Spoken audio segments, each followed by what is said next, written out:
బియ్యం అక్రమ రవాణా కేసు విచారణలో సంచలన విషయాలు బయటపడుతున్నాయి. ఇటీవల పేర్ని నాని గోడన్లో సుమారు 250 టన్నుల రేషన్ బియ్యం మాయమైంది. గోడన్ యాజమానురాలుగా ఉన్న పేర్ని నాని సతీమణి జయసుధ, గోడన్ మేనేజర్ మానస తేజలపై ఇప్పటికే క్రిమినల్ కేసును నమోదు చేశారు.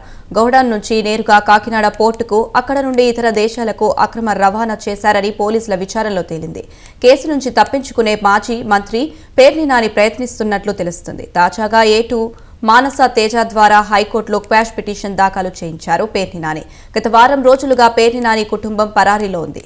విచారణకు సహకరించాలని పోలీసులు నోటీసులు ఇచ్చినా స్పందించలేదు. ఈ కేసులో జయసుధ ముందస్తు బెయిల్ పిటిషన్పై జిల్లా కోర్టులో విచారణ కొనసాగుతుంది.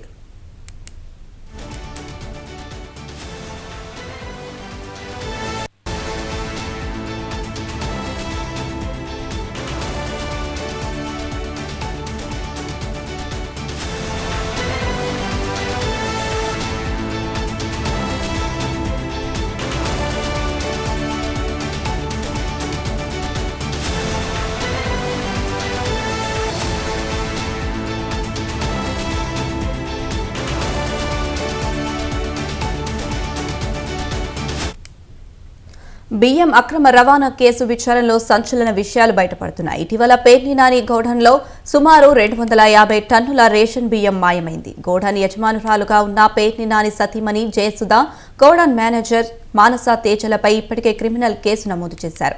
గోడన్ నుండి నేరుగా కాకినాడ పోర్టుకు, అక్కడ నుండి ఇతర దేశాలకు అక్రమ రవాణా చేశారని పోలీసుల విచారణలో తేలింది. కేసు నుంచి తప్పించుకునే మాజీ మంత్రి పేర్ని నాని ప్రయత్నిస్తున్నట్లు తెలుస్తుంది. తాజాగా ఏటూ మానస తేజ ద్వారా హైకోర్టులో క్వాష్ పిటిషన్ దాఖలు చేయించారు పేర్ని నాని. గత వారం రోజులుగా పేర్ని నాని కుటుంబం పరారీలో ఉంది.